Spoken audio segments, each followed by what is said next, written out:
민주당이 못해서 그런 거죠. 순방 중에 저런 글을 쓰셔야만 하는 상황이 매우 개탄스럽다. 응급 처방을 하신 거예요. 당내에서도 깊이 새겨야 될 부분 같고요. 조승래 사무총장님 말씀이 맞아요. 대통령 스스로에게 당신도 각오를 다지는 그런 취지 아니었겠느냐. 스스로에게 한 말이다. 저는 그게 맞아요. 저희 민주당은 해석 논쟁이 한창인 것 같습니다. 선거 이후에 이제 국민의힘한테 승리했지만 국민의 눈높이는 좀 부족했다. 굳이 끌어내리지 않아도 이미 식물 대표 상태에 있기 때문에 이제 그걸 정신 승리한다고 얘기하면 당신들이 정신 패배한다고 얘기하니까. 한없이 가벼운 시사 토크쇼 장르만 여의도 6월 15일 월요일 순서 시작하겠습니다. 반갑습니다. 정영진이고요. 뭐 여러 뉴스들이 참 오늘도 많은데 여기 회사가 참 어려운 모양입니다. 네, 잘 한번 극복을 저는 회사의 구성원은 아닙니다만 또 잘 극복하도록 여러분들 마음 모아주시면 대단히 감사하겠고요. 자, 오늘 함께 이야기 나눠주실 분들 한 분 한 분 소개해드리고 시작하겠습니다. 더불어민주당 김현정 의원님 나오셨고요. 네, 평택시방 김현정입니다. 네, 반갑습니다. 반갑습니다. 평택 요즘 분위기는 또 이제 선거 지나고 나서 조금 이제 평정을 좀 찾았을까요? 뭐 다 낙선 운동하고 낙선 인사하고 계시죠. 낙선 운동. 낙선 인사. 낙선 인사. 예, 낙선 운동을 하면 안 되는 낙선 거예요. 인사. 예. 네. 그래서 다들 잘 나오고 계세요? 낙선 인사.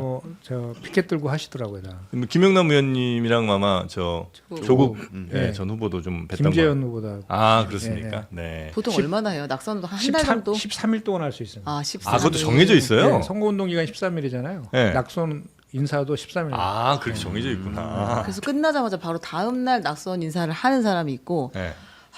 며칠 이제 감정 못 추스르고. 걷다가 나오는 사람이 있고. 아, 그래요. 알겠습니다. 하여튼 평택에서 오셨고요. 보수 패널 중에 가장 호감도가 높은 분, 우리 류재하 변호사님 어서 오십시오. 네, 안녕하세요. 네, 류재하 변호사입니다. 반갑습니다. 네, 반갑습니다. 자, 그리고 강수영 변호사님 나오셨습니다. 안녕하세요, 강수경입니다. 네, 정말 만찢남이죠. 만화를 바로 만화책에서 뚫고 나온 것 같은 분. 네, 청춘 만화는 아니라는 청춘 만화는 거. 아니고. 예. 명랑으로 가야죠. 네, 그렇습니다. 명랑 만화, 역사 만화 뭐 이런 데서. 사극입니다. 예, 중국 저기 삼국지 뭐 이런 데서 네. 나오셨을 법한 강수영 변호사님. 그리고 왜 보통 이제 저런 캐릭터들이 이제 그 지략은 없는데 무력이 높은 거예요. 무력이 높아갖고 장비 얘기하시는 거예요? 그럼 장비면 잘 쳐준 거 아니에요? 동탁 이런 거 치는 야, 그 지력이 뭐 신몇 이렇게 나와요. 게임에 가보면. 자, 그리고 웃지만 웃는 게 아닌 우리 JTBC 최윤경 기자님 네. 어서 오십시오. 예, 안녕하십니까. 어떡하면 좋아요. 제가 항상 말했잖아요. 아침에 눈 떠서 올 회사가 있어서 너무 감사하다고. 제가 저 나이 죽는 날까지 일할 거라고 했는데 그게 쉽지 이제 않아졌습니다. 그게 진짜 쉬운 일이 아니에요. 네. 당연한 일이 아니다. 그 꿈이 진짜 그냥 잘 이루어졌으면 전 좋겠습니다. 네. 네. 어떻게든 도와주세요. 네. 어떻게든 제가 좀 지켜드릴게요. 네, 네. 나갈 곳이 있게 꼭 만들어드리겠습니다. 네. 어디라도 예. 어디라도 가시게 이제 꼭 만들어드리겠습니다. 자, 그러면 그래도 반가운 소식이 좀 들려왔습니다. 그렇습니다. 미국과 이란이 드디어 종전하기로 했습니다. 양해 각서 체결을 위한 협상이 14일 타결이 됐고 19일에 사인을 하려고 하는 것 같은데요. 트럼프 미 대통령이 이 19일에 이란과의 종전 양해 각서 서명식이 이루어지는 즉시 호르무즈 해협이 개방될 것이다라고 이야기했어요. 근데 이 말을 우리가 다 믿을 수가 없잖아요. 네. 그래서 또 여기저기 확인을 해본 결과 이란도 같은 이야기를 했습니다. 카젬 가리바바디 이란 외무부 차관도 이란 국영TV에 출연해서 카타르의 중재로 약 15시간 동안 진행된 마판 협상에서 양측이 수정된 합의안에 동의를 했다. 이란에 대한 미국의 해상봉쇄 해제와 레바논을 포함한 모든 전선에서 분쟁이 종식될 것이다 라고 이야기했습니다. 네. 드디어 전쟁이 끝나나 맞습니다. 봅니다. 그러니까 트럼프가 그동안은 뭐 끝난다 이제 공격 끝나고 이제 평화 찾아온다 이런 막 이렇게 말풍선을 엄청 날렸는데 그동안은 이제 우리가 그렇게 믿을 수 없었던 건 이란이 이제 아니다 얘기를 계속 했었기 때문인데 드디어 이제 이란도 맞다 이렇게 이제 하면서 휴전 그리고 아마 종전으로 이렇게 이어지는 것 같습니다. 근데 그 트럼프 그 SNS 보셨어요? 트루스 소셜에 올린 거? 봤어요. 와, 난 끝에 특히 맞았어요. 맞아. 끝에. 전 세계 배들이여 엔진을 켜라.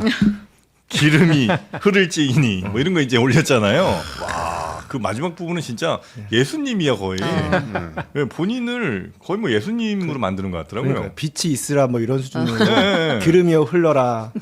이러면서 네, 좀 그래서 황당하더라고요. 네, 네. 뭐 우리 증시는 그래도 이제 긍정적으로 반응을 해줘서 기분은 좋은데 와 트럼프 아저씨는 진짜 문제는 좀 많은 것 같아요. 혹시 국제 정세도 우리 의원님 좀 관심을 두고 계신가 모르겠습니다. 기본적인 내용은 뭐 그렇습니까? 또 이게 우리 네. 뭐 기름값이랑도 매우 밀접하게 연관이 돼 있는 문제이기 때문에 그렇습니다. 예. 뭐전 세계 경제에 진짜 상당한 영향을 미쳤죠. 네. 요즘 휘발유값 얼마죠? 자, 이런 거 이제 물어보면 네. 최저가격제 시행으로 종전이랑 비슷할 텐데. 그래도 2,000원 2,000 넘어요. 넘었던데. 2,000원, 야, 2,100원. 이런 그저께 거 이제 넣었는데 잘못 2,000 답하면 이제 큰일 나거든요. 버스비 얼마? 네. 1,400원이라면 이제 큰일 나는 거야. 그래도 전쟁 때문에 미안하다는 메시지 좀 있어야 되는 거 아니에요? 아이. 뭐 축제예요. 본인이 배 멈춰놓고 자 다시 엔진을 키세요. 트럼프. 진짜 얄미워. 이게 사실은 이게 그냥 원상 복구 전쟁 이전으로 돌아가는 거지 뭐 더 좋아진 건 없어요. 그러니까요. 호르무즈 배가 원래 그냥 통행하던 애 통행하는 거고. 무슨 세계 뭐 노벨 평화상 수상한 사람인 뭐가 줄. 크게 뭐가 달라진 건지 모르겠어요. 그러니까 왜, 왜 전쟁을 전쟁에 했는데 된지를. 네. 그러니까요. 그러니까 설득력 있는 아무 설명을 못해. 전쟁했던 이유가 없어요. 대신 그만둔다니까 다들 좋아하는 애. 네. 뭐 요 정도죠 뭐. 근데 이게 그만두는 것도 아직 확실히 그만두는 것으로 정해진 게 아니고 MOU 체결을 한 거잖아요. 네. MOU 체결을 한다는 건데 앞으로 60일간 뭐 핵물질 폐기라든가 이런 거에 대해 경제 제재 뭐 해제라든가 이런 거에 대해서 추가 협상이 이루어질 것 같은데 만약에 네. 그게 또 이루어지지 않으면 MOU는 구속력이 없으니까 네네네네. 다시 안 좋은 상황으로 갈 수도 있을 것 같습니다. 그렇죠. 네. 그러나 뭐 이번은 그래도 한번 좀 믿어보도록 네. 하겠습니다. 네, 안전히. 네. 네. 자 그런데 트럼프가 다음 스텝을 또 약간 암시하는 사진 하나 올렸습니까? 네, 그 2018년 6월 12일에 어떤 일이 있었는지 잘 생각해 보시면 18년. 네, 싱가포르에서 북미 정상회담이 열렸습니다. 아 이때 제가 그 대북 테마주 투자했다가 완전 말아먹었잖아요. 와, 나 이때 진짜 뭐 되는 줄 알았거든요. 바로 새겨진 기억이네요. 아, 네. 근데 그때 다 뭐 되는 줄 알았잖아요. 우리 그죠? 진짜 희망에 부풀어 있었는데 트럼프가 그때 당시에 이제 김정은 위원장이랑 같이 걸었던 사진을 뜬금없이 올렸습니다. 이게 무슨 의미입니까?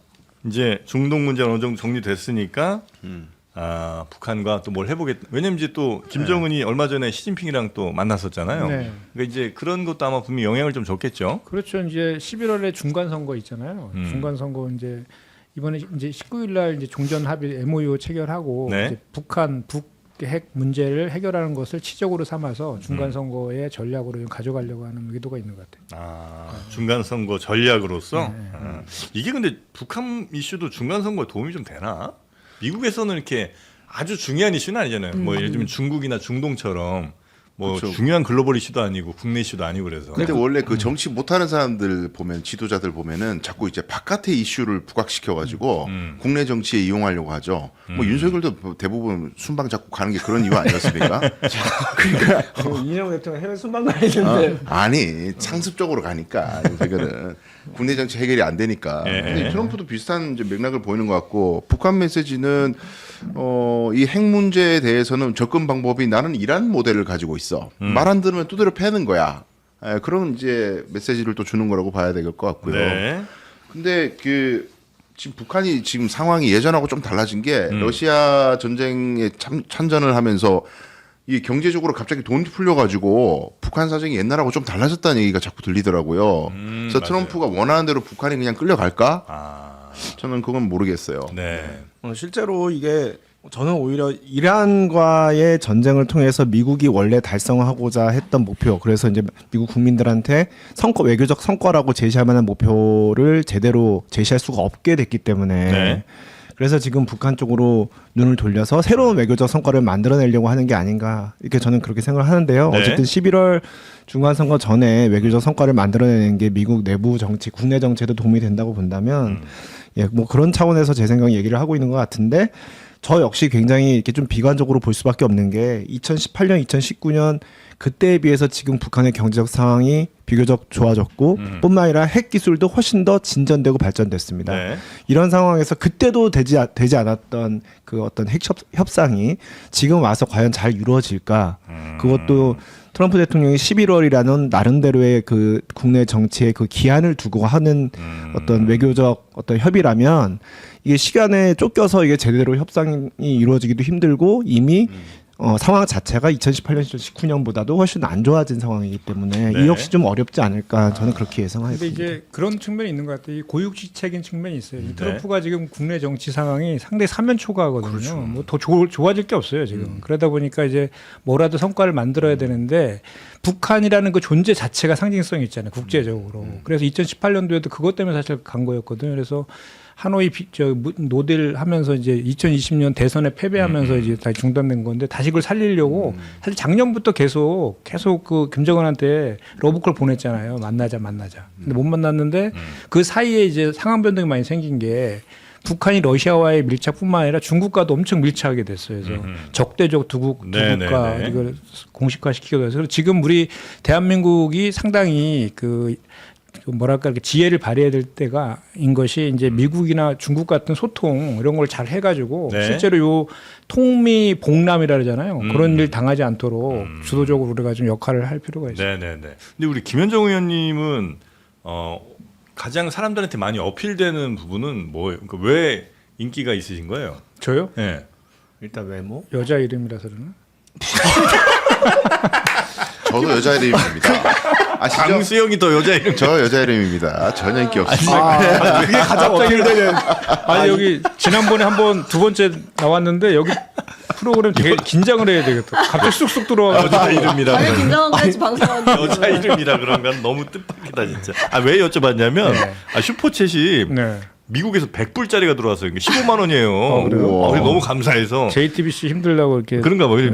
근데 올려주신 게 보니까 김현정 의원님 팬이라는 거예요. 네. 그래서 너무 존경하신다고 그래서 왜 어떤 부분을 존경하시나 좀 여쭤보려고 했었는데 이름 때문에 어떤가. 이름이라고 하니까 너무 실망스럽습니다. 제가 자아자찬할 수는 없으니까. 알겠습니다.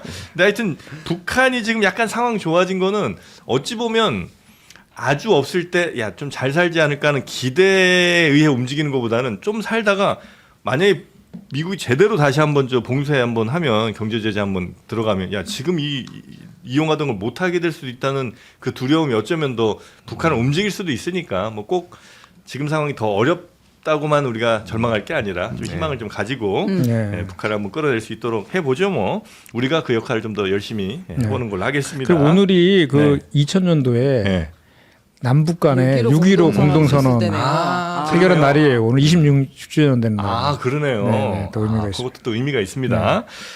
자 이렇게 하나씩 짚어주시는 그 부분이 아마 좀 존경스러웠지 않을까. 예. 자 그러면 이제 본격 국내 정치로 한번 들어가 볼까요? 네. 네, 그 이재명 대통령은 유럽 순방 중인데요. 순방 중에 주말에 여당 책임론을 거론한 글을 X에 올렸습니다. 네. 막스 베버를 인용한 글이었는데 집권 여당은 신념보다는 책임의 언어에 집중해야 하고 국민 전체를 향해야 한다라고 이야기를 했어요. 그러니까 여당의 정의, 야당의 정의 이야기를 하면서 야당은 이럴 수 있지만 여당은 장애와 방해를 뚫고 국민이 먹고 사는 현실의 문제를 해결하고 결과로 증명해야 하는 책임이 있다. 그리고 여당의 열정은 우리 진영이 아니라 국민 전체를 향해야 한다. 대결과 배제보다 끊임없는 대화 소통을 통해 갈등을 조정하고 반발을 최소화하는 큰 그릇 역할을 해야 한다. 네. 라고 장문의 글을 올렸습니다. 그런데 이 글을 올리자마자 사람들의 마음속에 또 각자의 독해가 다 있을 거 아니에요. 네. 이건 누구를 타겟팅한 것이야. 누구 보라고 쓰신 글이야. 라고 생각했을 텐데 요거에 대해서 조승래 사무총장이 질문을 받고 대답한 게 있어요. 네. 어떻게 해석했는지 한번 들어보겠습니다. 들어볼까요? 네. 대통령님 스스로에게 새롭게 당신도 각오를 하시는 뭐 그런 것으로 뭐 막스 베버의 뭐 책임 정치를 말씀하시면서 한 거 아닙니까? 대통령님도 여당의 구성원입니다. 우리 여당이 이 지방선거 이후에 어떤 자세를 가지고 국정 운영을 해야 될 것인지 그거에 대한 책임성을 강조하기 위해서 말씀하신 거로 이해를 하고 있고요. 그거를 특정 뭐 인사 혹은 뭐 지도부로 좁혀서 접근하는 것은 그건 대통령의 뜻을 왜곡하는 거라고 생각합니다. 네. 대통령의 뜻은 뭐 지도부를 특정해서 이렇게 얘기한 건 아니다라는 게 이제 조승래 사무총장의 해석이었던 것 같고요. 또 대통령도 여당의 구성원이다. 이것도 아마 조금 의미 있는 그런 말이 아니었나 싶고 대통령 그 긴 글 가운데 상당히 저는 이제 설득력이 있었다고 생각한 부분은 특히 그 마지막에 전쟁을 통해 점령한 거라면 배제와 독점이 이상할 게 없지만 경쟁을 통해 부분의 힘으로 승리하여 전체를 대표하게 됐다면 이게 이제 선거를 얘기하는 거겠죠. 전쟁으로 이긴 게 아니라 선거를 통해서 당선이 된 거면 모두를 위한, 그러니까 나를 지지하지 않은 사람이라도 모두를 위한 포용과 개방이 필수다. 요 얘기는 참 와닿는 말이었던 것 같다. 뭐 그런 좀 생각이 들긴 하더라고요. 요거를 어떻게 보셨습니까? 일단 대통령께서 순방 중에 저런 글을 쓰셔야만 하는 상황이 매우 개탄스럽다. 그 신경 쓸 게 얼마나 많으세요. 네. 여당이 도움이라는 게 다른 게 아니고요. 대통령이 고민할 거리를 줄여드리는 게 여당 역할이에요. 근데 대통령께서 저런 글을 올릴 수밖에 없었던 뭔가 저 응급 처방이거든요. 저런 건 뭐 이렇게 SNS 좋아하셔가지고 그런 게 아니고 응급 처방을 하신 거예요. 그 부분은 진짜 당내에서도 깊이 새겨야 될 부분 같고요. 사무총장의 메시지에 대해서 좀 짚고 싶은 것은 맞는 말씀이에요. 원론적으로 대통령은 우리 모두의 각성과 반성을 촉구하시는 거라고 봐야 돼요. 근데 하나 당에서 받아들여야 되는 부분은 대통령께서는 이미 실천하고 계십니다. 오늘 이 내셨던 메시지를 네. 막스 베버의 이론이든 상대방을 포용하는 것이든 그런 논이든 부족한 부분이 있을 수 있겠지만은 대통령은 상당 부분 실천을 하고 계셨어요. 근데 당은 상대적으로 대통령의 그 방향보다는 정반대 방향으로 가는 모습들이 많았어요. 여전히 뉴미디어에 종속돼 있고 선명성 경쟁하고 우리가 그렇게 박멸 대상이라고 평가하는 국민의힘 사람을 어떻게 쓰냐 그런 목소리 많았고요. 국민의힘 사람 자꾸 쓰는 거 그 이유는 공소 취소 때문일 거야 네. 라고 대통령을 모욕하는 미디어도 있었습니다. 이런 상황에서 대통령께서는 매우 걱정하셨을 것이고 분노도 하셨을 거라고 보고요. 참다가 이제 선거 지고 나서 선거 사실상 패배로 규정해야 되는 거고 지고 나서는 이제 앞으로의 2년차 국정 운영이 골든 타임이기 때문에 판을 갈지 않으면 지금 상황에서 국정 운영을 할 수가 없다는 절박한 마음에서 메시지를 내신 거라 네. 당에서는 저렇게 말씀하실 게 아니고 우리도 반성하겠습니다. 우리도 부족한 부분이 있었습니다. 그렇게 얘기를 해야죠. 뭘 선을 긋고 앉았어. 매우 혼나야 됩니다. 제가 강수영 변호사님 말씀에 상당 부분 동의를 한 일이 많지만 이 부분에 대해서는 제가 전혀 동의를 할 수가 없어요. 그래요? 조승래 사무총장님 말씀이 맞아요. 맞습니다. 뭐 어떤 말? 왜냐하면 대통령이 엑세 쓴 게 이거 아닙니까? 집권 여당은 우리 진영이 아니라 국민 전체를 향해야 한다. 근데 여기에 대해서 조승래 총장이 하는 말씀이 대통령 스스로에게 당신도 각오를 다지는 그런 취지 아니었겠느냐. 스스로에게 한 말이다. 저는 그게 맞아요. 왜냐하면 지금 강수영 변호사 대통령이 이제까지 이 자기 말대로 해왔다고 하는데 저는 전혀 동의하지 않아요. 보세요. 선거 임박해서 뭐라 그랬습니까? 투표 동의하면서 최악의 저질들에게 지배당하지 않기 위해 투표해달라? 최악의 저질들이라는 게 그게 국민 전체를 향한 통합의 언어입니까? 또 있어요. 스타벅스 잘못했죠? 스타벅스에 대한 판단은 시장과 소비자에 맡기면 될 일을 대통령이 나서서 스타벅스 악마했어요. 또 있습니다. 부동산 정책, 다주택자 많은 거 부동산 시장 교란 일으키는 거 맞습니다. 하지만 전체가 다 투기꾼은 아니잖아요. 그런데 다 다주택자를 투기꾼으로 몰아서 악마했어요. 이게 통합의 언어입니까? 저는 대통령 스스로한테 자성의 목소리로 이건 받아야 되는 게 맞다. 그래서 이런 측면에서 이거는 조승래 사무총장의 해석이 타당하다 이렇게 좀 생각합니다. 네. 재반박할 기회 주십니까 혹시? 넘어갈게요. 네, 넘어갈게요. 일단 우리 의원님 말씀 한번 들어보고. 네. 지금 저희 민주당은 해석 논쟁이 한창인 것 같습니다. 각자 이제 다양한 그 관점에서 해석들을 지금 하고 있는 거죠. 네네. 사실 이게 평상시에 이런 글 내용을 보면 당연한 내용이잖아요. 네. 근데 이제 선거 이후에 이제 국민의힘한테 승리했지만 국민의 눈높이는 좀 부족했다 이런 평가들이 이제 대체적으로는 평가인데 그 관련해서 이제 대통령께서 기자회견 통해서 좀 이긴 선거는 아니었다라고도 하고 또 그 이후에 공항 의전 패싱 논란도 좀 있었고 네네. 또 그 이후에 당대표께서 또 보안 소속권 안전 폐지 또 이렇게 글을 또 올리면서 예. 뭔가 이렇게 공방을 주고받는 그런 찰나에 또 이 글이 다시 올라온 거라서 일단 도망가실 생각하지 마시고요. 대통령의 글은 누구를 향한 글입니까? 뭐 두 가지 해석이 있는 거죠. 아니, 두 가지 해석 방금 얘기했잖아요. 네, 두 가지 중에 의원의 뭐예요? 저는 뭐 그 두 가지를 다 얘기하고 싶은데 한 가지를 꼭 선택하라고 하면 당 지도부에 대해서 하는 네. 메시지라고 보는 게. 아 그래요? 근데 두 가지는 뭐였죠? 아까 하나는 뭐 그럼 대통령 스스로를 향한 거라는 거예요? 아니요, 그건 아니고 그건 우리가 아니고. 저 사무총장 얘기한 것처럼 네. 일반적인 아 그 일반적인 얘기. 여당의 그 저 아, 책임 뭐 알겠습니다. 이런 것들 뭐 네. 일반적인 거 하나 그다음에 또 하나 해석을 하자면 당 지도부에 대한 뭐 일종의 경고 같은 것인데 굳이 두 개 중에 하나만 선택을 한다면 아마도 두 번째 거가 더 맞지 않겠느냐. 그러니까 당 지도부에 대한 경고성이 더 설득력 있지 않겠느냐는 정도의 판단 해석을 하고 계신다는 거죠. 그런 해석들이 많은 것 같습니다. 아, 이게 충분히 이해합니다. 그럼요. 네, 그럼요. 네, 네. 대변인이시잖아요 지금. 오케이 쉽지 오케이. 않습니다. 네. 자 그리고 아까 강세영 변호사님. 아, 예. 대변인 임기 끝났습니다. 아 끝났군요. 네, 저 류지혜와 그럼 좀 변호사님의 편하게 말하세요. 재반박 잠깐 시간 드리겠습니다. 잠깐만 보면 지금 뭐 대통령께서 한 것 중에 이제 인사 문제가 사실은 네. 소위 말하는 친문 세력들의 화를 나게 한 거예요. 네. 과거에 이제 문법에 따르면은 절대 상대 진영에 있는 사람 쓰면 안 되거든요. 뭐 어떤 유능한 사람이 있어도 그 사람보다는 우리가 나아. 왜냐면 국민의힘 다 악마기 때문에. 내란 세력이기 때문에 이게 문법이 통해야 되는데 그게 아니라 이재명 대통령이 자꾸 뭐 윤석열 내각에 있던 사람도 장관으로 쓰고 그러지 않습니까? 이게 원래는 용납이 안 되는 건데 그들이 근데 용납이 안 되는 게 지금 현상 지금만 놓고 봐야 되는 게 아니라 과거부터 그걸 걱정해 왔어요. 왜냐하면 이재명 대통령은 소위 말하는 운동권 세력이 아니에요. 80년대 때 운동권 하던 우리 사람이 아니에요. 네. 그러니까 우리 사람이 아니다 보니까 저 사람이 힘을 가지게 되면은 우리 사람들이 피해를 볼 거야. 기득권을 잃어버릴지도 몰라라는 불안감이 옛날부터 있었어요. 그래가지고 힘을 가지려고 할 때 견제구를 날리고 혹은 따돌리고 이런 사람들이 있었습니다. 뭐 절대 다수라고까지 제가 표현 안 드리겠어요. 친문 세력에 그런 사람들이 있었어요. 아주 장기간 이어졌어요. 근데 집권을 하니까 이재명 대통령이 집권을 하시니까 실제로 걱정하던 일이 일어난 거예요. 그들 생각에. 네. 그럼 이번 총선이 마지노선이다. 이번 총선까지 만약에 이 흐름으로 가게 되면 우리는 진짜 우리 이제 워딩 패족이라는 단어를 쓰는 사람도 있지 않습니까? 진짜 우리가 그렇게 될지도 몰라. 그러니까 지금 우리가 확실히 견제구를 날려야 돼. 우리 지금 이대로 물러서면 끝장이야. 라는 사람들이 있어 보여요.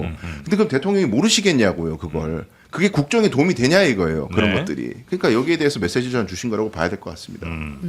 근데 뭐 재반박 잠깐 시간 드려요? 저의 얘기에 대한 반박은 네. 아니었어요. 네, 그래서 아니 그래서 말씀드리는 건 대통령께서는 나름대로 실천하셨다는 거예요. 보수 인사를 기용을 하시잖아요. 그게 없었던 일이라고요. 아니, 민주당 그러니까 정권에서. 그거보다도 아마 류지아 변호사 얘기는 뭐 그동안 있었던 무슨 스타벅스님, 쿠팡님 뭐 이런 등등에 대해서 상대를 혹시 악마화한 게 본인 아니냐 이런 이제 그렇습니다. 지적을 예. 유 사무총장이 했다고 생각하시는 것 같은데 예. 뭐 조 사무총장이 최악의 저질들에게 그거는 그 의미가 아니었고 그렇죠. 투표를 안 하면 예. 투표를 안 하면 최악의 저질들에게 권력을 내주는 결과가 된다.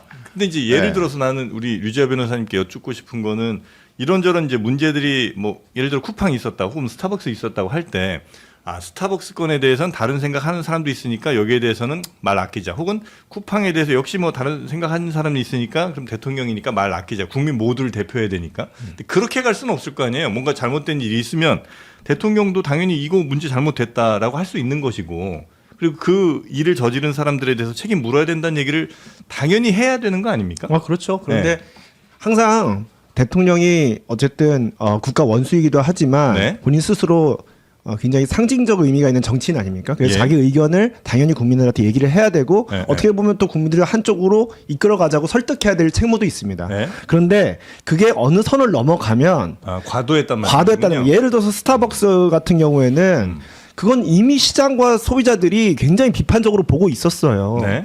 그런데 대통령이 그것에 대해서 공식적으로 언급을 하고 심지어 이번에 그 탱크데이 논란을 더 넘어서서 사이렌 그 로고 문제까지 얘기를 했거든요. 사이렌 그 문제 아시잖아요.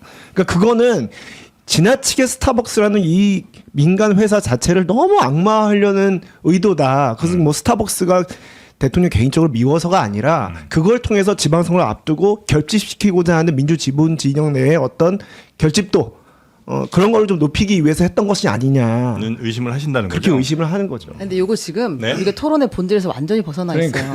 이 얘기를 할 일이 아니고 지금까지 대통령의 메시지는 일관되게 있었고 당의 메시지도 사실은 일관되게 있었습니다. 네. 서로를 향하고 있다는 걸 우리가 네. 모르지 않잖아요. 근데 그 일은 선거 패배, 선거에 이제 애매한 승리, 모호한 승리의 책임론이 지금 굉장히 불거진 것은 전당대회가 바로 눈앞에 있기 때문이잖아요. 네네. 당에서도 가만히 있지 않았잖아요. 정청래 그 대표가 정권은 짧다라고 이야기를 해서 청와대 내부에서 굉장히 격앙된 반응들이 계속 흘러나오고 있다는 거예요. 청와대에서 그 얘기가 좀 나와요. 그렇습니다. 요즘 기자들이 계속해서 기사를 쓰는 것은 네. 이 반응을 알려달라고 하기 때문에 쓰는 거예요. 화나지 않았어요? 화나지 않았어요? 이렇게 물어보는 게 아닙니다. 나 화났다고 자꾸 청와대가 진짜 전화가 화가 난 거예요. 그러니까 기자들을 붙들고 너 선 넘은 거 아니야? 정권 이런 짧다. 얘기가 나오니까 이제 굉장히 불쾌한 분위기들이 여기저기서 감지가 되고 그것들을 기자들이 쓰는 거잖아요. 네. 그러니까 양쪽이 서로를 불쾌하고 있다는 것은 지금 매우 드러난 사실이고 그 다음에 있는 이제 전당대회가 어떻게 갈지를 좀 더 봐야 될 것 같아요. 네. 근데 지금 그 정청래 대표는 아마 이번 주 늦어도 다음 주에 사퇴를 하게 될 것 같고 당 대표 연임 도전을 위해서 그리고 이제 그 조승래 사무총장이 또 이런 이야기를 했습니다. 그 우리가 선거를 이렇게 이긴 것에 대해서 백서를 쓰겠다고 했잖아요. 네. 왜 완전히 이기지 못했는지 원인을 좀 세세하게 보겠다. 뭉뚱그려서 말하지 않겠다. 그 과정에 대통령의 책임도 있어요?라고 했더니 대통령은 아니지만 이 얘기를 했습니다. 정부 인사의 선거기간 행보도 지방선거 평가 대상에 포함을 하겠다. 그러니까 이건 김민석 국무총리, 그러니까 당권 후보자잖아요. 네. 이분도 이 행보가 선거 균열 요인으로 작용했을 수 있다라는 걸 지금 암시를 한 것입니다. 김민석 총리의 행보가 네, 그렇습니다. 선거에 방해가 됐다. 네. 어떤- 어떻게 이야기를 했는지 한번 예. 들어보겠습니다. 지방선거 한참 진행 중인데 그만두고 뭐 당권 도전한다. 총리 그만두고. 근데 그게 과연 적절했을까요? 이번 선거 결과는 우리에게 긴장을 주었습니다. 이제는 당으로 돌아오려 합니다. 대통령님의 앞으로의 국정 성공을 여러분과 함께 뒷받침하려고 그러니까 총리가 지방선거가 한참 진행 중인데 뭐 당권 도전이니 뭐 이런 얘기를 하는 것이 선거에는 악영향을 주는 건가요? 아니 근데 저는 이거 화면을 두 개 저렇게 붙이시니까 약간 오해 소지가 있는 것 같은데 네. 김민석 총리가 지방선거 도중에 사퇴 선언하고 나 당권 도전하겠다 말씀을 하셨어요? 그게 아마 지금 나간 화면은 선거 직후죠? 네, 후예요. 선거 그렇죠. 후잖아요. 네, 저건 직후고. 선거 한참 하고 있는데 나는 당권 도전하겠습니다. 전당대회 출마 선언하고 그랬습니까? 설들만 좀 있었죠. 그렇죠. 네. 그리고 그 썰을 가장 확대 재생산하고 그렇게 전선을 형성하는 데가 어디예요? 김어준의 뉴스공장이잖아요. 김민세라고 부르지 않습니까? 거기 있는 분들은. 처음 들었어요. 네? 아니 그렇게 부르나요? 네, 멸칭을 부른다니까요. 아주 장기간 악마를 해왔어요. 가장 강력한 대항마기 때문에 정청래 대표의 연임 가도에 있어서 가장 강력한 대항마가 김민석 총리라고 인식을 하고 그거 꽤 오래됐죠 거기서. 굉장히 견제를 몇 개월 동안 해왔어요. 네. 오히려 대통령이 지금 해외 순방 갈 때도 뭐 안에서는 아무도 지금 뭘 안 하고 있다 뭐 이런 식의. 그렇죠. 예, 그러니까 국무회의도 안 이거 한다. 이 당권 경쟁으로 이게 쟁점에 옮겨가 가지고 선거에 집중을 하지 못하고 내부 밖으로 싸움하는 모습이 선거에 좋은 영향이겠느냐 타당한 지적입니다. 근데 그걸 김민석 총리가 했다는 듯이 이야기하면 잘못된 거죠. 그러니까 이게 이제 선거에 대한 책임론이 계속 이제 분출되는 그 과정에서 네. 어제 이제 기자회견에서 하신 말씀이거든요. 네. 당에서 이제 평가위 구성이 됐고 이제 평가하는 절차들이 이제 진행이 될 것인데 그 관련해서 기본적으로 이제 이런 말씀을 하신 거죠. 기본적으로 선거 결과에 대해서는 어떻게 평가가 아직 안 나왔으니까 이제 나온 걸 보면 되지만 지금 다양한 해석들이 있는 거잖아요. 네네. 근데 일단 기본적으로 선거에 대해서 책임을 있다라고 하면 그것은 당 지도부가 있는 것이 맞다. 다만 평가할 때는 당 지도부만의 평가여서는 안 되고 다양한 이제 이유들이 있을 거 아니에요. 네. 그 중에 뭐 예를 든 것도 저것도 하나의 예시였고 그 다음에 뭐 정부 관계자들의 메시지나 뭐 행보 이런 것들 아까 말씀하는 그런 발언들 같아요. 그런 것들도 포함해서 평가를 해야 되는 거 아니냐라고 이제 얘기를 한 건데 그럼에도 불구하고 그런 것까지 다 포함해서 평가를 하더라도 그 평가 결과에 대해서 최종적인 책임은 당 지도부에 있는 건 맞는 것이죠. 네, 그런 맥락에서. 이건 뭐 조금 사이드 질문인데 네. 그냥 이렇게 시중에 떠도는 얘기 하나만 좀 여쭤보고 싶은 게 있어서 그러니까 이재명 대통령 뭐 예전에 뭐 노무현 전 대통령도 그렇습니다만 정통 운동권 출신은 아니잖아요. 그때 아마 학생운동 한참 네, 뭐 네. 열심히 하셨던 분도 아니고 그러니까 거기에 대해서 혹시 그러니까 당에 지금 꽤 오래 계셨던 분들 사이에서 또 운동권 뭐 586 출신들 사이에서 별로 이렇게 썩 인정을 대선 후보 때나 아니면 경기지사 때나 뭐 역시 지금도 그렇게 인정을 좀 안 하려는 분위기 같은 게 좀 있어요. 저는 그런 분위기는 지금은 뭐 그 좀 느끼지 못하겠고요. 지금은 없고. 오히려 네. 그 이재명 대통령께서 대통령이 된 것이 네, 네. 그분은 성과주의잖아요, 실용주의고. 예. 그리고 그런 것 때문에 국민들한테 그 저 선택을 받으신 거 아닌가. 그리고 대통령이 된 이후에도 그래서 어떤 이념이나 이런 것보다는 그 실용이나 실리 이런 쪽을 중시하시잖아요. 통합, 포용 이런. 네네네. 그리고 뭐 보수 인사들도 중용하기도 하고 네. 그렇게 이제 우리 더불어민주당의 외연 확장을 중도와 합리적 보수까지 가야 된다 이런 주의로 지금 하고 있는 거라서 근데 거기에 대해서는 의원분들이 이렇게 썩 동의 못하신 분들이 지금은 그 방향성에 대해서 뭐 의견 갖고는 이러지는 않는 것 대체로 같은데 다 동의하세요? 그 전에 이제 네. 처음에 낙선하시고 그 전에 그 막 경선할 때는 그런 분위기들이 좀 있긴 했죠. 그 전에는 좀 네. 있다가 지금은 이제 어느 정도 다 동의를 하시고 방향에 대해서는 다라고 이제 소개 들어가 보진 않았겠지만 어쨌든 전반적으로 지금 현재 네, 대통령의 네. 기조, 이 기조에 대해서는 다 동의하는 분입니다. 네. 네, 조승래 사무총장이 아까 김민석 전 총리 이제 사퇴설, 예. 당권 출마설 그거 얘기도 했지만 또 얘기한 게 조작 기소 특검 문제랑 스타벅스 문제 등 여러 가지 이슈에 대해서 당 안팎의 대응이 어땠는가를 보겠다 이렇게 얘기했거든요. 네. 근데 이 두 가지를 콕 집어서 얘기를 한 걸 보면 확실히 조승래 사무총장은 대통령 책임론을 시사하는 것 같아요. 본인은 대통령은 선거 어떤 투표 동료 발언밖에 안 했다면서 선을 긋긴 했지만 예. 그밖에 했던 말씀들을 이렇게 보면 김민석 전 총리만 공격하는 것으로 보기에는 여러 가지 이재명 대통령 뭐 조작 기소 특권도 마찬가지고 네네네. 스타벅스 논란 아까 제가 말씀드렸잖아요. 결국 이재명 대통령한테 뭔가 창끝이 가 있는 그런 느낌을 강하게 받습니다.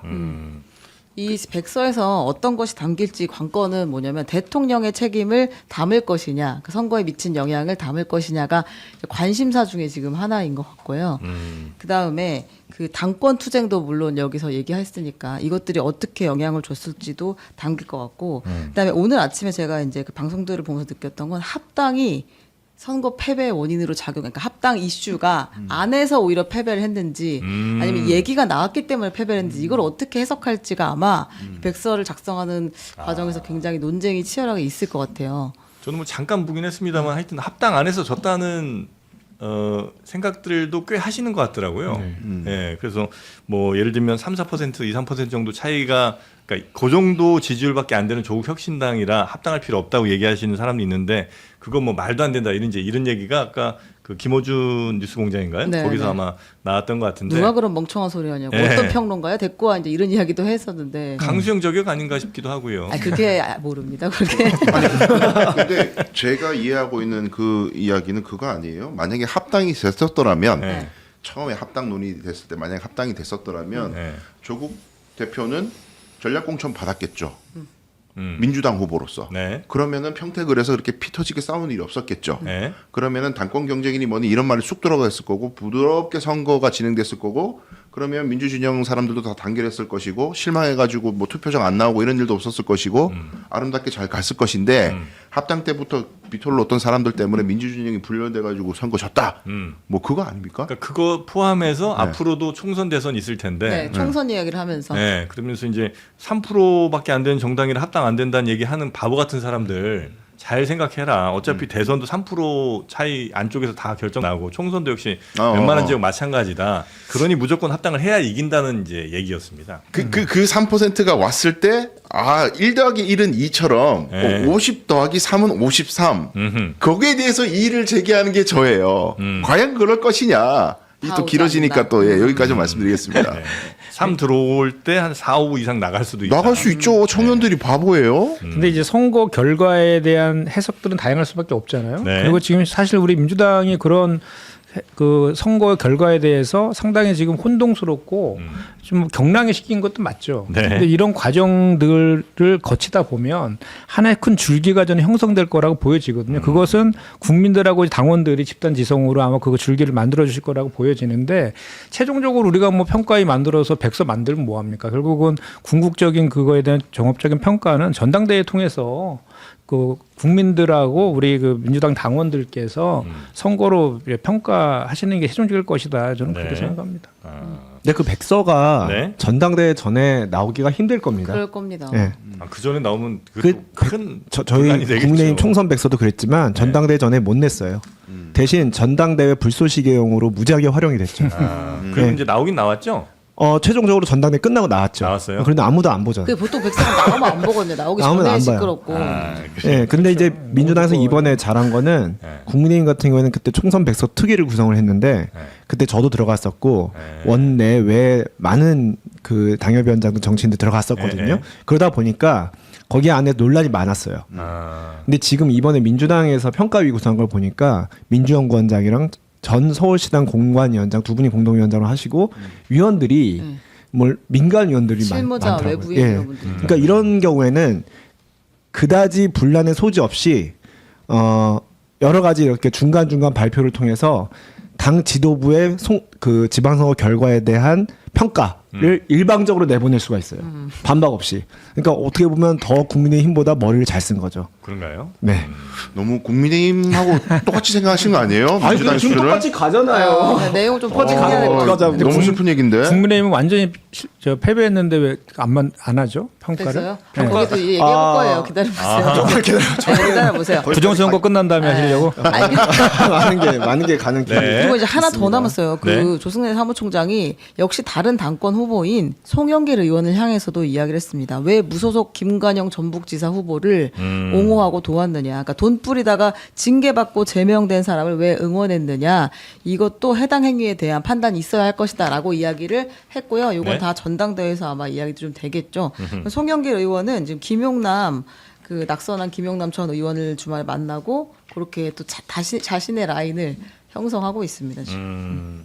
그 평택에서 만나서 뭐 응원하고 또 김용남 전 후보도 뭐 거기에 대해서 굉장히 또 감사한 소회 뭐 이런 것들 또 남기기도 한 것 같은데 이렇게 되면 근데 송영길 의원은 지금 뭐 징계를 지금 판단받아야 되는 그런 상황이 된 거예요? 해당 행위로? 근데 아직 그런 상황이 아닌 것 같습니다. 이거 아유, 한번- 못해요. 뭐 그냥 이거- 주장으로는 있을 수 있었는데 네. 뭐 그걸 해당 행위로 아직 지금 뭐 그런 절차가 진행될까 저거는 지금 전혀 없고요. 지금 세 분이 지금 전대 이제 당대표 후보로 하마평이 있는 거잖아요. 네. 그 전에는 이제 저 정청래 대표하고 김민석 총리는 상수였고 송영길 의원은 좀 약간 저거였는데 변수였는데 이제 다시 다 약간 혼란이 좀 온 것 같아요. 이제 정청래 대표도 지금 명확하게 답을 안 하신다 그러잖아요. 출마 여부에 대해서. 네네. 네, 사무총장이 어제 이렇게 얘기를 하셨고 오히려 이제 송영길 의원이 상수로 올라오는 그런 느낌 뭐 이런 게 좀 있는 것 같아요. 아 그래요? 네, 세 명 다 나오실 것 같은. 세 분이 나오면 결국은 뭐 이거 참 결선 투표 만약에 이제 한 명이 50을 있습니다. 넘지 않으면 결선으로 가는 거죠? 네. 근데 뭐 저희 보면 선거 다음날 바로 최민희 의원이 송영길 후보 때렸잖아요. 네. 보면 뭐 이미 예상하고 계셨던 것 같아요. 송영길 후보가 나오신다는 거는. 네. 일단은 세 분이 나온다는 전제에서 뒷싸움들을 하고 있는 과정 그렇죠. 같아요. 지금 그런 상황입니다. 책 있는 공방을 서로 하고 있는데 그래서 네. 제가 좀 전에 말씀드렸지만 최종적인 거는 전대로 통해서 저기 결정될 것이다라는 생각이 들고.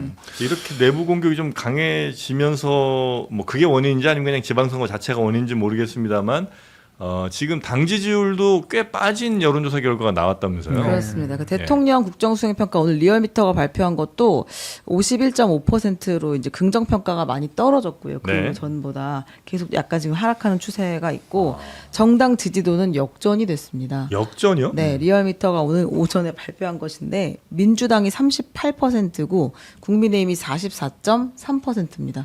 역전이 됐을 뿐만 아니라 지금 수치도 상당히 6.3% 포인트. 예. 아니 이렇게 역전까지 될 만큼 국민의힘이 뭐 민주당이 못해서 그런 거죠. 뭐. 민주당이 못해서. 이거는 그 정치는 상대평가고 지금 한국 정치는 사실상 양당제로 움직여지고 있기 때문에 민주당에서 저렇게 분열하고 못하면 국민의힘이 상대적으로 반사이익을 얻는 구조입니다. 특히나 이번 지방선거 결과를 놓고 민주당이 분열이 있고 또 투표용지 부족 사태로 인해서 그게 뭐 민주당에서 한 일은 아니지만 어쨌든 이게 그런 문제가 생기면 집권 여당의 책임으로 인식이 되거든요. 그래서 이제 그에 따른 반사이익을 국민의힘이 얻고 있는 것 같은데 여기에 우리가 봐라 잘했다 이렇게 거드름 피울 게 아니고 지금 이게 이제 국민이 어떻게 보면 소중한 기회를 주신 거니까 이때 빨리 당을 혁신하고 쇄신해서 그걸 반사이익이 아니라 우리의 진짜 이익이 되도록 만들어야 될 의무가 있습니다. 네. 장동혁 대표는 전혀 다르게 해석하시던데. 뭐라고요? 지지율을 못 봤냐? 왜 자꾸 나보고 물러나라 그래? 잠실에 가봐라 그러잖아요. 자기의 지지율로 해석하고 있어요. 지금 국민의힘 올라가는 근데 거를. 저기 여론조사 관련해서는 네. 저는 약간 좀 다른 시각이 좀 있는데 리얼미터가 ARS 조사거든요. 네. 저기 이제 고관여층들만 그렇죠. 주로 이제 사실 ARS라면 전부 양 당의 지지자들이 저기 응대를 하거든요. 근데 이제 자당에 대해서 뭔가 좀 불만이 있거나 그러면 응답을 잘 안 그렇죠, 하거든요. 그렇죠. 근데 지금이 그런 상황인 거죠. 맞아요.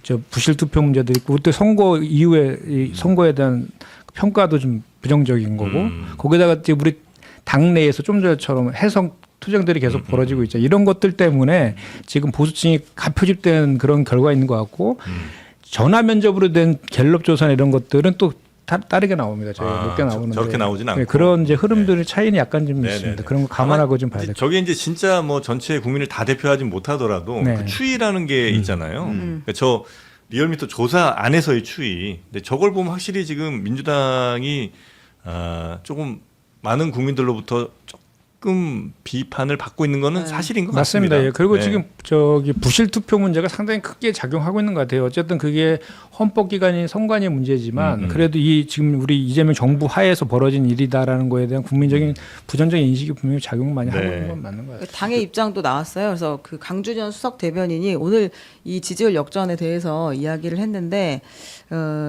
선거 결과와 선거 이후 평가 과정에서 당 내부에 불협화음이 있었던 점을 인정한다. 그러면서 정책적, 정무적 측면을 포함한 모든 상황을 면밀히 점검하고 성찰하겠다라고 이야기했습니다. 네. 자, 그러면 한번 그리고 송영길 대표가 이제 18일에 그 노무현 전 대통령 묘역 참배하고 문재인 대통령 전 대통령 만나기로 했거든요. 이제 곧 출마 선언을 할 것 같고요. 그리고 우리가 계속 지금 한 번도 전해드리지 않았던 김용민 의원도 출마를 하려고 하는 거죠. 네. 당대표 선거에? 네네. 원래 우원식 의장까지 해서 네네. 5명이 한마평에 있었습니다. 네. 의장님 안 나오시는 거죠? 그 아직 모르죠 뭐. 근데 지금 저희가 4명 이상이면 그 예비 경선을 하거든요. 네. 중앙위원회에서. 네. 그래서 3명이 이제 본경선 나가는 건데 김용민 의원은 원래 나온다는 얘기가 많았고요. 우원식 의장 전 의장님도 고민 중에 있다 이런 얘기들이 있었습니다. 근데 이제 국회의장 한 다음에 이렇게 당대표 하는 것이 약간 조금 그림이 아주 익숙하진 않은 그림인 것 같긴 합니다. 그러니까 이제 그런 사례들이 많았는데 많아요? 아니 그러니까 예를 들어 그 전에는 이제 지금 말씀하신 그런 네. 측면들이 많이 뭐랄까 이렇게 감안되고 고려되고 했던 네, 것 같은데 최근에는 그런 룰들이 많이 깨진 것 같기도 하거든요. 이렇게 의장하다가 총리도 하시고 또 총리하시다가 당 대표 나오시고 그러신 것도 그래요? 이것도 처음 아닌가요? 이게 뭐 그런 것들 다 깨진. 제가 우려되는 점은 김용민 의원 오늘 오전에 라디오 방송하실 때 멘트를 쭉 들어보니까 이 전당대회에서 경쟁력을 얻는 방식이 네. 또 이게 누군가를 적으로 규정하고 잘못됐다고 규정하고 공격하면서 나한테 모여 내가 진짜야. 그냥 기존에 해왔던 그 메커니즘을 또 그대로 쓰시는 것 같더라고요. 주로 누가 김민석 총리가 이제 잘못한 게 있다는 거예요. 낙제점이라고 표현을 하시더라고요. 그러니까 김용민 의원의 이야기는 네네 낙제점이다. 그래서 뭐가 낙제점이 했더니 검찰 개혁 뭐 이런 문제에 있어가지고 역할을 못했다. 그래서 세게 간다. 예, 예. 그래서 와 이게 당내에서 이런 건 상처를 다 남기잖아요. 그러니까 이 방식은 국민의힘하고 싸울 때 쓰는 기술이라고요 이게. 근데 자꾸 당내에서 아니 좀 이건 유감이에요. 아니, 이런 싸움의 식으로. 기술을 이렇게 상대 따라 이렇게 다르게 하기가 쉽지가 않고요. 그리고 강성 변호사님이 자꾸 이거는 뭐랄까 민주당에서 이렇게 우리 내부를 이렇게 적으로 규정하는 방식으로 싸우면 안 된다고 말씀을 하시는데 사실 어떻게 보면은 이렇게 적을 상정해서 예를 들어서 검찰이라는 명확한 적을 상정해서 그 적을 개혁해야 된다는 아젠다로 진영을 결집시키고 정책 에너지로 만드는 게 민주당이 사실 투쟁해온 방식이고 집권해온 방식이에요. 그렇기 때문에 그거를 명확한 적으로 규정하지 않으려는 움직임이 이른바 A 딱지를 붙인 민주당 사람들한테는 민주당스럽지 않아 보이는 거예요. 그렇죠. 그렇기 때문에 그 공격을 하는 거거든요. 근데 그 공격이 사실 민주당의 전총 지지층이 보기에는 상당히 와닿는 공격 방식인 거죠. 근데 지금 그걸 가지고 이거는 우리의 방식이 아니다. 국민의힘을 상대로만 해야지 왜 우리 내부를 향해서 이런 어떤 기술을 쓰느냐 이렇게 얘기를 하시면 민주당 지지를 보기에는 저 사람은 안 싸우려고 하는 사람인가? 왜 아니요. 검찰 개혁 나쁜 거야? 아니요, 이렇게 아니요. 인식이 된단 말이에요. 그러니까 어떤 지적이신지는 제가 이해가 되는데 대통령의 메시지도 그렇고 여당이 됐을 때는 달라야 된다는 이야기를 하는 거지 않습니까? 그리고 그걸 당내에 그 기술을 똑같이 쓰면 생채기가 남잖아요. 근데 그게 문제점이 뭐냐면은 네. 그 여야 가리지 않고 다 쓰는 기술이에요. 국민의힘 뭐 안 그랬어요? 뭐 이재명 대통령 악마하고 원툴이었잖아요. 몇 년 동안. 그거밖에 없어. 국민의힘은. 그런데 당내에서 이런 기술을 쓰게 되면은 감정이 남잖아요. 감정이 남는 게 이게 몇 년간 해소가 안 되잖아요. 이낙연 경선 후보와 이재명 경선 후보 간의 싸움이 지금까지 이어지고 있는 걸로 보여요. 그 감정이. 그러니까 이게 당내에는 이런 기술을 똑같이 쓰면 안 되고 또 나아가서는 무능력해 보인다는 겁니다. 남 욕만 잘하지 자기가 하는 건 없다라는 인식을 주잖아요. 근데 그게 양측 다 그렇게 해버리는 수가 생긴다고요. 네거티브판이. 평택을이 딱 그러다 쫄딱 망했잖아요. 민주당이. 네네네. 계속 어쩔 줄 몰랐어요. 아니, 그리고 지금 의원님 벌써 진도가 뒷장까지 나가서 국민의힘 거 계속 보고 계세요. 왜 이렇게 안 넘어가요? 국민의힘의 바람이죠. 뭐. 네. 우리 당이 자중질환 일어나게. 자, 국민의힘 잠깐 넘어가 보겠습니다. 아무튼 뭐 보안 수사권, 조국 혁신당과의 합당, 선거 책임론 요것은 전당대회 계속 이슈가 될 것으로 네. 보이니까요. 저희 전해드리도록 하고 국민의힘으로 가 보겠습니다. 거치 압박을 받고 있는 근데 압박 받는 거 맞아요? 장동혁 대표. 저는 이렇게 항상 기사는 나오는데 늘 누구보다 평안해 보여요 지금. 지난 5일부터 11일 하루를 제외하고는 매일매일 서울 올림픽 공원에서 열리는 시위에 선관위 규탄 집회에 참석을 하고 있습니다. 아, 참 표정 밝습니다. 그리고 심지어 점점 더 사람이 밝아져요. 색깔도.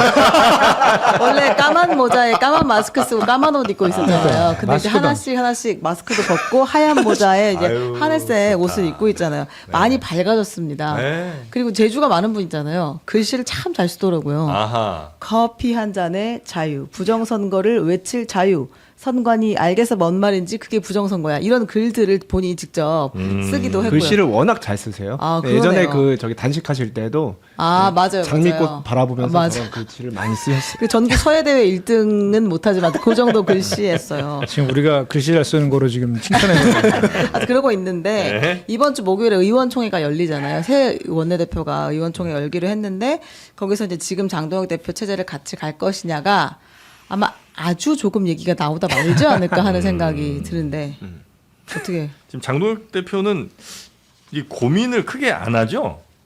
현 상황에 대한. 왜 나 내려가라고 하는지 잘 이해 못하는 것 그런 같은데. 것 같아요. 그죠? 근데 그걸 정신 승리한다고 얘기하면 당신들이 정신 패배한다고 얘기하니까 많이 당했네. 어떻게 말씀을 드려야 될지. 근데 왜 거치 압박이 심하지 않느냐? 제 생각에는 거치 압박 받은 지 너무 오래돼서 이게 만성화돼 있는 게 아닌가 싶어요.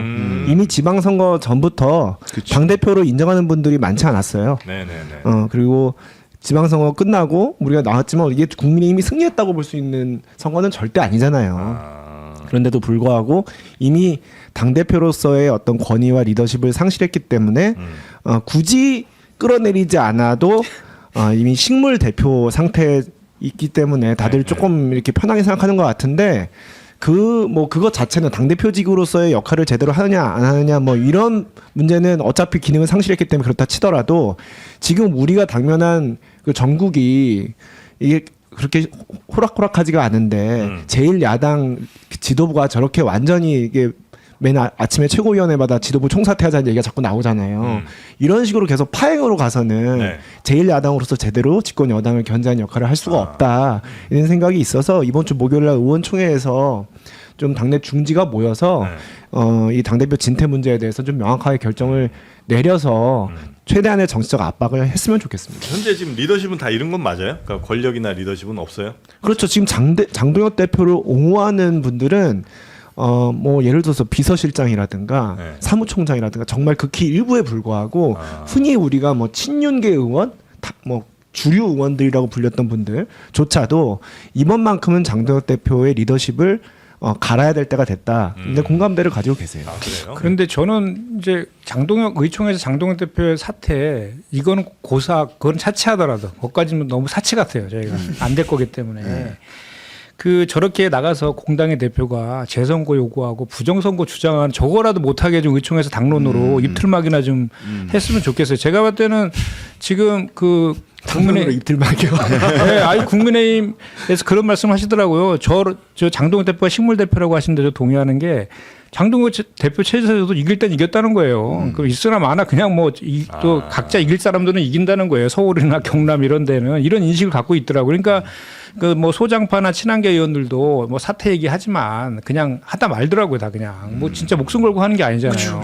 그래서 또 이번에 정정식 원대가 됐는데 그 당권파시잖아요. 친윤이고. 그래서 그분들은 이미 총선으로 넘어가 있어요. 지방선거 끝났고. 그래서 본인들의 공천이 이제 걸려 있는 문제가 있기 때문에 네. 장동혁 대표 체제에 대해서 그다지 이렇게 그 이제 대체제가 나타나면 네. 언더찐윤 더한 장동혁 뭐 이렇게 그런 사람들이 있다라면 그 교체를 그 할 생각은 있어 보이는데 아직까지는 그런 뭐 대체제가 아직은 없는 것 같고 그래서 그냥 장동혁 체제로 있는 것도 나쁠 건 없다. 그리고 또 뭐 그 친한계라든지 한동훈 의원의 복당 그래요? 이런 걸 통해서 변수를 만들고 싶어 하지 않는 것 같아요. 제가 봤을 때. 그러니까 이제 장동혁 대표의 정치적인 약간 자기의 계획이랄까 그 식물 대표라고 말씀을 많이 하시는데 그 식물 중에 제가 봤을 때 그 다육이라고 있죠.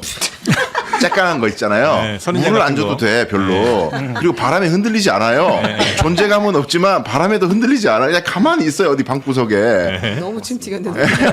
다육이 정치예요. 다육이 정치. 가만히 버티면서 내년쯤 되면 지금 일단 시간만 벌면 되는 거예요. 일단 올림픽 공헌이 됐든 뭐 시간만 벌다가 큰 바람 지나가고 나면은 다육이. 정권 중반기 좀 넘어갔을 때는 분명히 지금보다 이재명 대통령 지지율이 떨어질 거고 그러면 내가 이재명 대통령 욕만 해도 또 인기 끌 수 있고. 그러니까 지금 일단 다육이야 나는.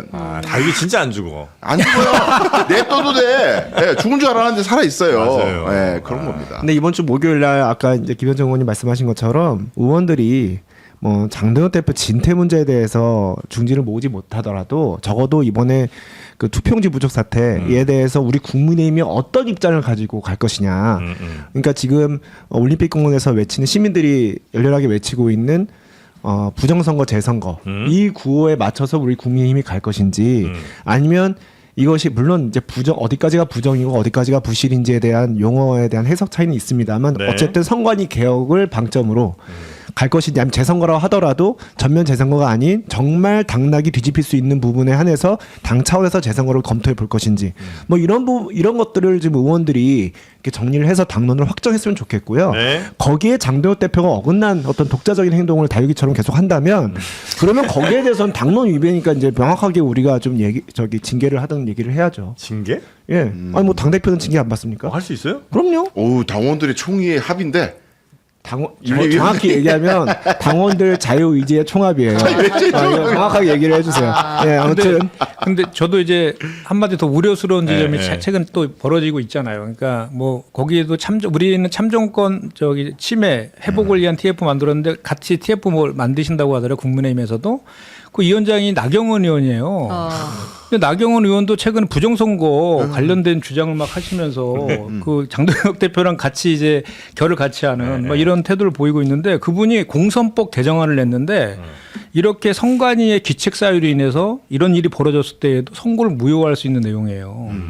그러니까 지금 이분들은 어떤 의도가 있냐면 지금 부실 투표를 부정 투표로 연관시키려고 해요. 연계시켜가지고 이 자기의 정치의 판을 키우려고. 그래서 본인들이 네. 그 뭐랄까 구구 강성 국민의힘의 지지자들을 자기 편으로 만들려고 하는 그런 의도를 갖고 지금 하고 있어서 더 큰 문제라는 거죠. 아니 근데 부실 선거는 누구나 다 아마 인정하실 거고 선관위 잘못 많다는 거 인정하실 건데 부정이라고 하는 거는 어떤 누군가가 고의적으로 의도를 갖고 이걸 조작을 한다는 거잖아요. 근데 조작돼서 할 만한데 이번 선거 결과 뭐 서울이 되겠어요? 아니면 어디 뭐 평택이 되겠어요? 뭐 부산북합이 되게 어디가 조작을 할 만한 곳이 있나? 글쎄 저도 조작을 해서 다 국민의힘 거의 좋은 지역들 아니에요? 그 애매한 지역들은? 그렇죠. 근데 이제 그 의도가 뭐냐면은 지금 그 잠실 현장에 집회한 분들이 다 많이 바뀌었대요. 처음에는 2030 순수한 청년들이 참정권 훼손에 대한 규탄하는 집회였는데 지금 부정선거 주장하는 사람들밖에 안 남아 있대요. 거의 가면은. 그러니까 이제 그리고 그 뭐 어떤 여론조사 보니까 국민의힘 지지자들은 이거를 부실 투표가 아니라 부정선거라고 하는 게 더 높게 나온 거를 제가 봤거든요. 그러니까 그 흐름에 지금 장동혁 대표랑 나경원 의원 등이 올라타고 있는 거예요. 이게 더 큰 문제인 거죠. 이걸 자꾸 김민전 의원은 계엄에 빗대갖고 막 하다가 뭐 저격당하기도 하고 막 그러셨던데 지금 이런 분위기가 국민의힘에서 스멀스멀 커지고 있다는 거. 오히려 이게 줄어들어야 되는데 그래서 이번에 의총에서 꼭 그것 좀 그 좀 막아 입금 잠실 그 상황이 이른바 악화가 양화를 구축하는 그 상황이 온 거군요. 실제 현장 가면 심각하다고 합니다. 아까 보니까 마스크도 벗고 막 하잖아요 이제 네. 대놓고. 네, 여전히 그 저번 주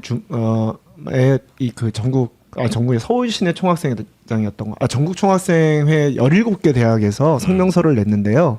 거기에 이제 그래도 대학생들 위주로 그 올림픽 공원 시위를 주도하는 학생들이 얘기를 많이 했는데 그 성명서 내용에는 부정 선거에 비읍자도 안 들어가고 굉장히 선관위 개혁을 중심으로 한 건설적인 대안을 얘기하고 있습니다. 있다? 그래서 아직 악화가 양화를 구축을 완료하지 못했고 진행 중이다. 그 내부에서 이제 공존하고 굉장히 있다. 서로 노선 투쟁이 있는 것 같습니다. 근데 그런 것 장소를 같아요. 옮기면 되는 거 아니에요?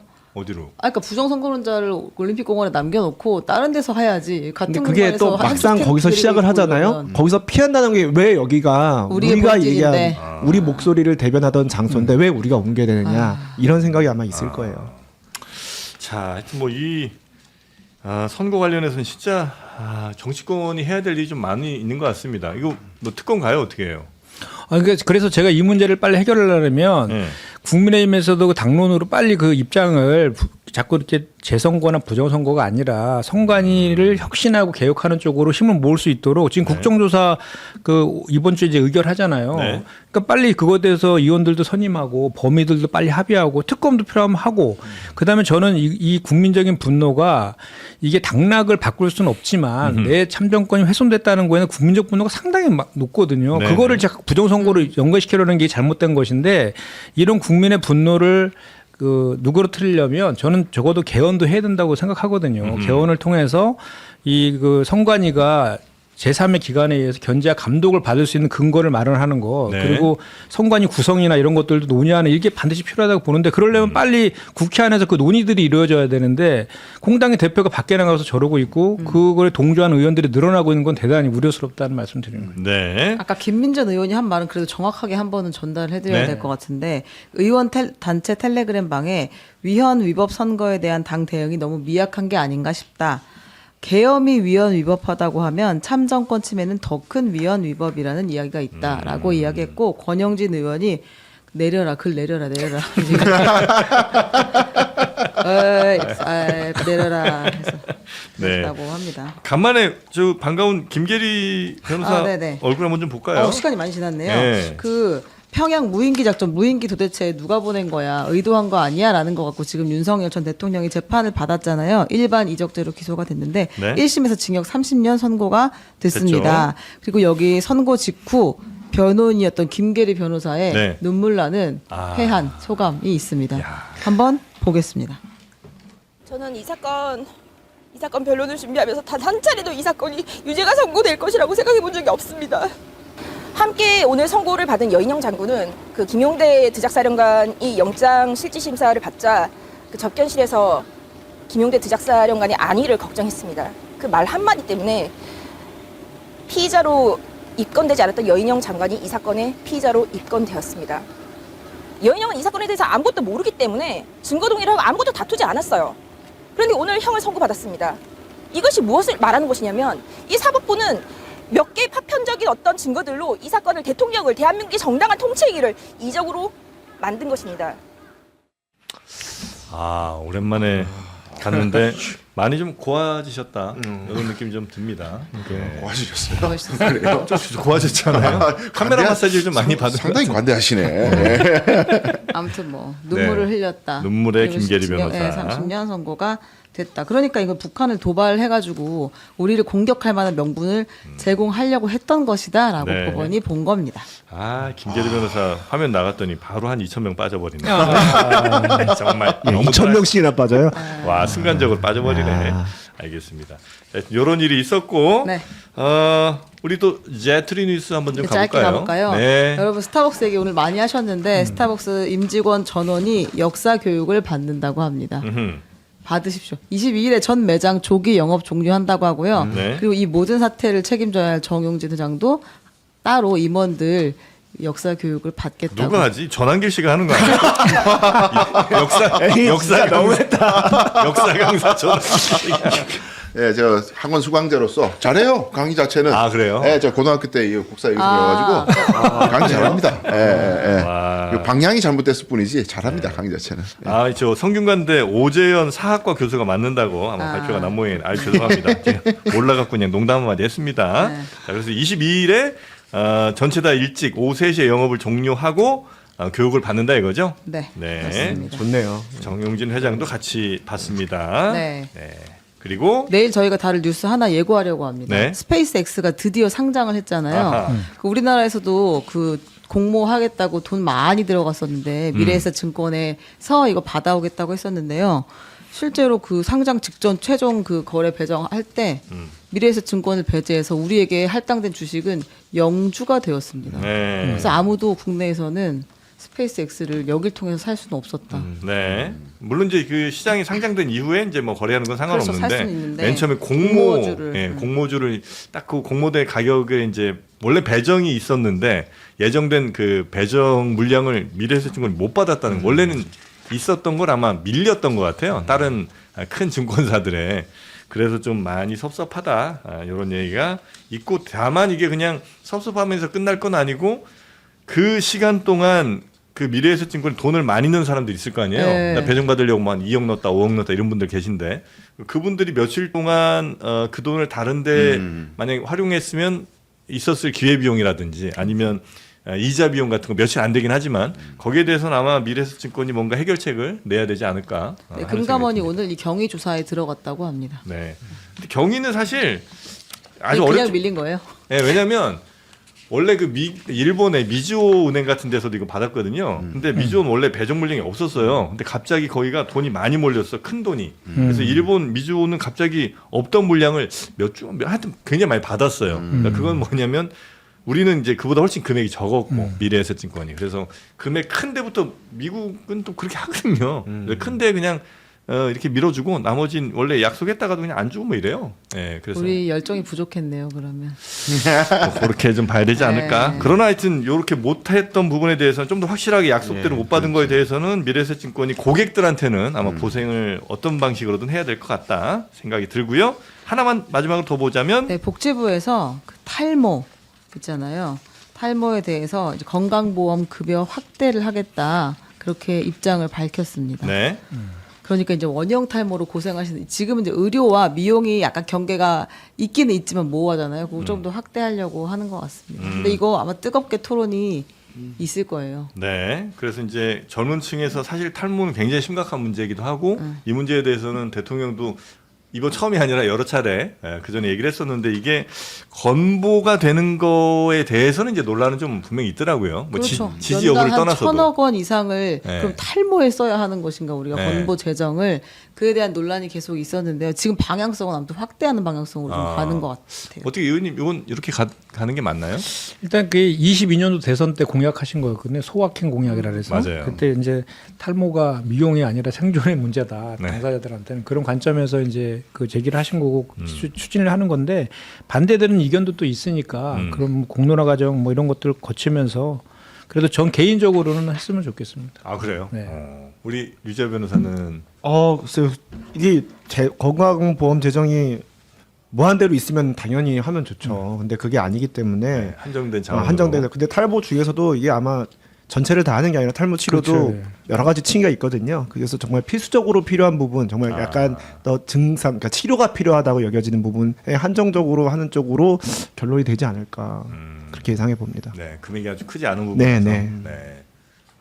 뭐 더 하시겠습니까? 아니요, 뭐 저는 뭐 뭐든지 간에 탈모인들의 아픔을 알기 때문에 저 개인적으로 또 이게 탐이 왔습니다. 밝히고 싶었는데 밝히지 못했던 비밀. 제 머리가 가발입니다.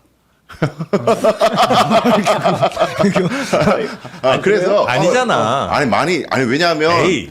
진짜로 진짜 가발이에요. 지금 현재요? 네, 가발 쓴 거예요 이게. 에이, 설마. 진짜라니까. 왜냐하면 갑자기 이걸 왜 갑자기? 그래서 아까 얘기하는데 아니 이게 생존 문제 이런 공감한다 이거예요. 이 고통에. 아니 근데 그거를 왜 여기서 밝혀요 처음? 그래서 여기 제일 세잖아요 여기가. 아니 부담되잖아 우리. 왜 부담돼? 아니 숙연해질 필요는 없는 거예요. 세잖아. 아니 눈 나쁘면 안경 쓰는 거고, 귀가 안 들리면 보청기 쓰는 거고, 머리 나쁘면 가발 쓰는 거지 뭐. 아 그래요? 아, 그럼요. 근데 진짜 좋다. 너 그러니까 전혀 이게 몰랐어요. 그 이제 아니 왜 이렇게 숙연해지는 거야? 아니 구글이든 네이버든 뭐든 제 이름만 치면은 강수영 뒤에 연관 검색어가 가발이에요. 진짜로? 사람들이 많이 궁금해하는 거야. 뭐 그런 거 같은데. 진실을 밝혔어. 네, 진실을 밝혔죠. 언제부터 빠진 거예요? 이게 제가 이제 쓴 지가 한 15년 정도 됐습니다. 그렇게 그러니까 20대부터 빠진 완전히 거예요? 날아간 게 아니라 네. 이제 부족하니까 네. 보기가 이제 너무 연령이 올라가니까 이제 좀 조기에 이제 조치를 취했는데 그러니까 거의 한 30대부터 빠졌다는 거 아니에요? 20대 후반부터 많이 빠졌죠. 아, 그래요? 근데 이걸 심지 않고 왜 근데 이게 가만- 심으려면은 네. 어차피 자기 머리를 떼서 심어야 뒷머리가 되잖아요. 있어야 돼서? 많이 걷어내야 되는 거야. 그러니까 이게 어느 정도 선에서 할 수 있는 거지. 네. 근데 이게 20대 중반이나 요때부터 이게 시작이 되면은 네. 이게 치료로 이제 기대할 수 있는 효과가 현격히 적어요. 빨리 시작하지 않으면. 근데 청년 때는 돈이 없잖아요. 네, 저도 없지. 뭐 고시생인데 돈이 어디 있어요. 네, 네. 치료 비싸거든요. 네. 근데 이걸로 인해서 고통받는 사람들의 자존감 저하나 이런 것들이 말로 못해. 아, 이건 진짜 뭐 강성 변호사가 얘기하는 거에 대해서는 우리가 반박을 못 하겠어요. 짠하네요. 확대를 해야겠다. 아니 확대적으로 젊은 사람들이 주로 이제 골든 타임인데 돈이 없으니까 요걸 좀 청년층에 좀 한정하는 뭔가 하여튼 운영에 묘를 할 필요가 있다. 그때를 골든 타임 놓치면 이제 뚜껑 쓰고 다녀야 된다. 예, 그런 말씀을 제가 드리는 겁니다. 요새 근데 약이 그렇게 비싸지 않다고 들었는데도. 아, 그래요? 근데 아무튼 일관성 있게 강수영 변호사는 털을 싫어한대. 모든 털에 대한 혐오가 있는. 그래. 아니 그거는 그러면 저 맨 처음에 네. 자, 아내분 만나실 때는 밝히셨어요? 제가 소개팅 만났거든요. 네. 소개팅하고 바로 다음 만날 때 얘기했습니다. 두 번째 만남에서. 두 번째 만날 때 나는 사실 그런 문제가 있어. 어. 싫으면 뭐 여기서 끝내는 게 맞다. 왜냐하면 결혼을 전제로 우리가 그래도 나이가 있는데 근데 이런 게 용납이 안 될 것 같으면 뭐 안 만나는 게 맞는 거죠. 그렇죠, 그렇죠. 예, 그래서 서로 이제 그런 거 좀 공유하고 아픔을 공유하고 이러면서 더 돈독해져가지고 아름답게. 우리 강 변호사님 슈퍼챗 5만 원 들어왔습니다. 고맙습니다. 네. 내가 진짜.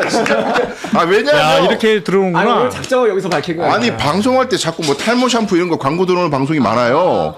근데 구경 기자 있잖아요, 경향신문. 네. 거기 방송 같은 탈모 샴푸가 광고야. 그래서 저보고 강 변호사님 어때요? 아직 괜찮죠? 뭐 이런 거 막 물어봐요. 아, 불편해. 했더니 안 했어. 이때 내가 까야 되나? 근데 이 동접자가 생각보다 많지 않은 거예요. 경향은 좀 파급이 적어. 기왕 할 거면 제일 센 데서. 아유, 그 좋다. 네네. 아유.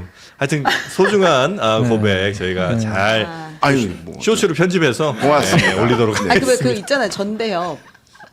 전대협 한번 모이세요. 여기 전데요? 어려움을 저는 호소하는- 가바리언이라고 표현합니다. 가바리언. 가발 쓰는 사람들을 가바리언으로 표현하는데 가바리언. 유독 좀 관심이 많으신 것 같아요. 예, 혹시 제가. 고백 못 하신 건 아직 하세요. 준비가 되면 아니 이분 말고 이제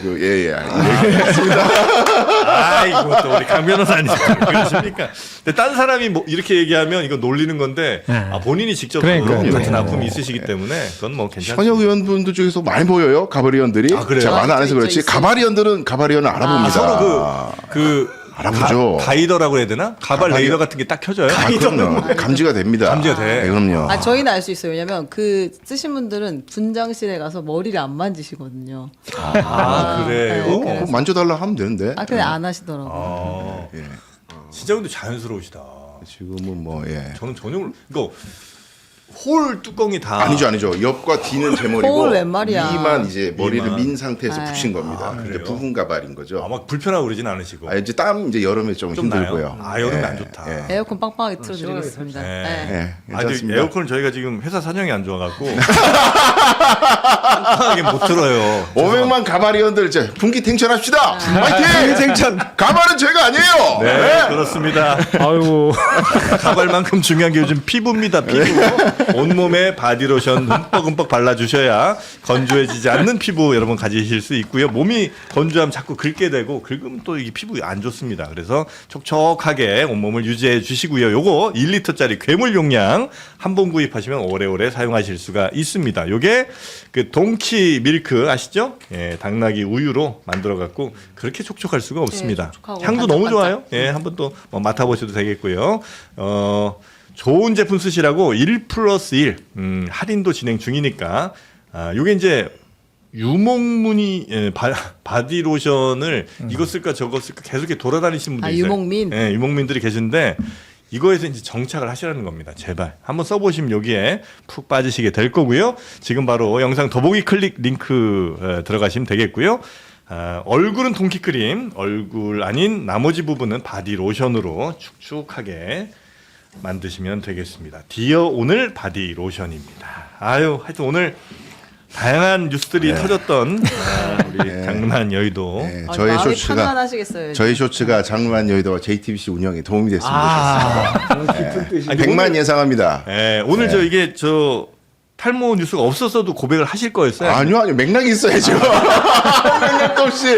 마침 맥락이 있어야죠. 장난입니다. 그럼요. 아유, 예. 너무 고맙습니다. 우리 강수영 변호사님 소중히 아, 진짜 2주 연속이에요.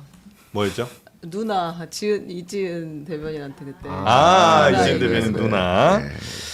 자, 그러면 세 분은 여기서 보내드리고 저희 잠시 후에 이준석 개혁신당 대표 또 나오시거든요. 잠실 얘기도 한번 좀 여쭤보도록 하고요. 이번 지선 결과도 조금 한번 살짝 여쭤보도록 하겠습니다. 세 분 대단히 감사하고 다음 주에 뵙겠습니다. 고맙습니다. 네, 고맙습니다. 감사합니다.